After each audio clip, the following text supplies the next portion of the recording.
So step one was identify the contract. Step two, what do we have to do in the contracts? What are our performance obligations? Okay, so a performance obligation, a PO, just think of that as a promise. What do you promise? You sell something, you promise it, don't you?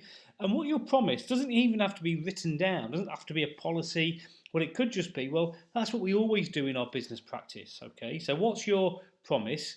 Now, there's often more than one promise. For example, when in my academy, I give them accountancy as well. So I promise to give them face-to-face classes, but I also promise to give them the online access as well. So we have to unbundle this contract. We have to make the contract into what we call distinct performance obligation, distinct promises, separate promises, unbundle it all into the separate promises.